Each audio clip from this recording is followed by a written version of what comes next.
يهدي الله فلا مضل له ومن يضلل فلا هادي له marka intaan dhaafo waxaan ilaahay ku mahadinaynaa inaan isugu imaano intaasoo qof oo isku dan leh isku dad ah isku ujeedo ah oo weliba isugu imanayo wuxuu ilaahay raalli ka yahay yani aan wax khalad aan isugu imaanin ilaahay quraankiisa wuxuu ku leeyahay لا خير في كثير من نجواهم إلا من أمر بصدقة أو معروف أو إصلاح بين الناس wax khayra ama wax faa'iido uu leeyahay ma jiro dad haddii isku yimaadaan oo ay ka wada hadlaan haddii saddex arrimood uusan kusoo macnaha uusan kusoo koobmaynin ama ujeedadu aysan ahayn saddexdaa maxay waxa weeye macruuf wanaag la isfarayo ama islaax dad haystay oo saas oo kale oo sadaqati marka waxaad moodaa intii oo dhanba waa hadda waan kulansanay marka horta kow laga bilaabo saacadaas niyada ilaahay darteed aan gashano ajar baa daqiiqad walba hadda aan fadhino waxaan noo socdo insha Allah ajar baa noo socdo taas markaan ka gudbo waxa weeye wax walba oo la isku dardaarmo waxa asal ah qof walba cabsida ilaahay waxaad moodaa hadda dhagaheen inta ku bateen meel walba wadaadadii ay ka hadlayaan ay soo furayeen war ittaqullah ilaahay ka cabsada dadku waxa way dhawoodo ittaqullah waxay noqotay wax yar oo si caadi ah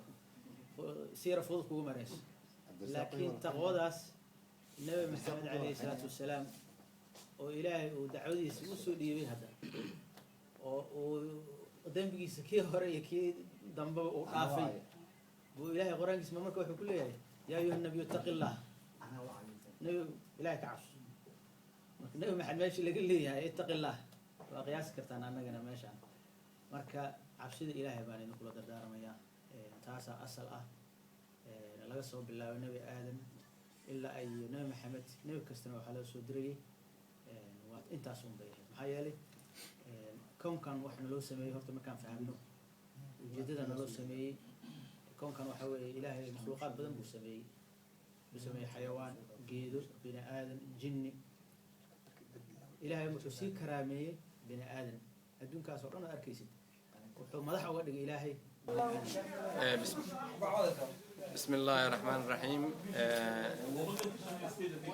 دعاء يو قرآنك ولكن مجن نوسو جدي إلهي نوقف فعام هنقول سيو خير يوم حنقول على جنة الفردوس نوجيو إلهي نقدره هو قرت محنقول هذا خير كون أكشن حلقة ما نتوقع حسدوني مني إن محنقول هذا عن كور هذا النوع أور عسب أو ممكن محنقول هذا سمفرة أو عن كسبان السودان أور كاس مجلس اللي هذا كير أفريقيا إنترناشنال أور كاس أو لو تلاقي إن واحد قبضه جيس أفريقيا جارهان أو كأودل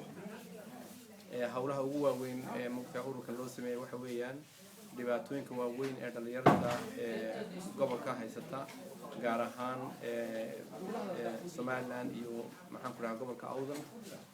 waad ogtiin dhalinyar fara badan ay ka soo yaacaan dhulka oo ay badan soo jiiraan iyadoo ay mugtahay ugu wacan tahay maxaan ku raahday shaqo la'aan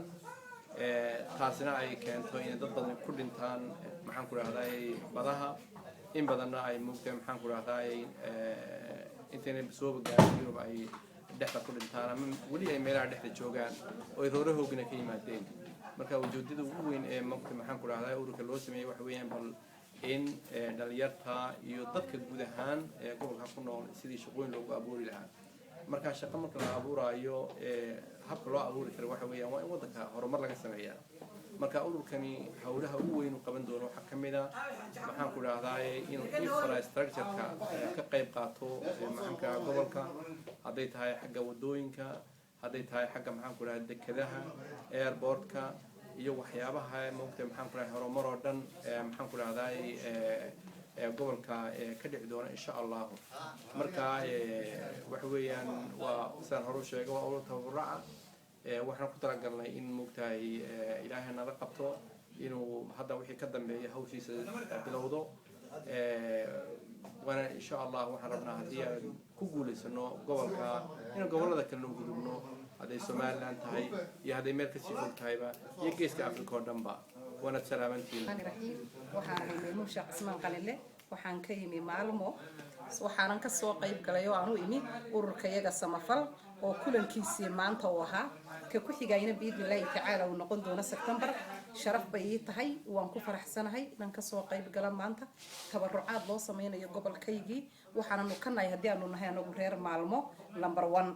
intayada maalmo joogtayna hiiliyo hooga waxaanu la ag taaganahay meel kasto danaha gobolkayaga wax loogaga qabanayo ayaan aad ugu faraxsanahay walaalahayga kale ee yaani waxaan sheegayaa Samaroon anywhere kay doonaan baha joogan iyagana waxaan yaani ku dardaarayaa oo aan mar walba meel leeyahay idinkuna sidoo kale waa inaad gobolkiina ugu soo jeedsataan qof waliba meeshiisa isaga wax ka dhigi kara horeyna waxbay meesheenu hayd maantana inaynu waxtarkeena sii kordhino oo aynu libin laabno ayaa la inooga baahan yahay qof walbana inta qurba joogi wadan walba iyada wadankeeda wax ka soo saarta inteena qurbaha joogtay inteena gudaha joogtaba inaan iskaashano khaasatan qurba joogtii inay dalkii aad wax ugu taraan oo ay wax badan uga bedelaan intaasaan walaalahay yaani mar walba ku dardaaraya oo aan ku adkaynaya waana ku faraxsanahay contribution kayagii maalmo dhanna waan siday waanan wareejiyay waxaan ku faraxsanahay guddiga si fiican iga qaabileen shirkaan ay maanta yaani aniga dartay u dadajiyeen oo ay yiraahdeen waxaan ku faraxsanahay inaad nagala soo qayb gashid sidaa darteed baan noo qabanay anigana farxad bay ii tahay aad iyo aad baan runtii tolkay ugu adkaynaya wax qabadka ummadda inay wax iskaaso watacaawanu ilaahayna wuxuu yiri watacaawanu cala albirri wal ismi watacaawanu cala albirri billahi yiri waxa wanaagsan in la isku kaalmaysto oo aynaan xumaanta isku kaashanin ma aha tolnimada aan ku boorinayay aynu wax is cadaawadeysan laakiin waxa weeyaan aynu wax qabsanno waa noo sharaf aad baan ugu faraxsanahay wasalaam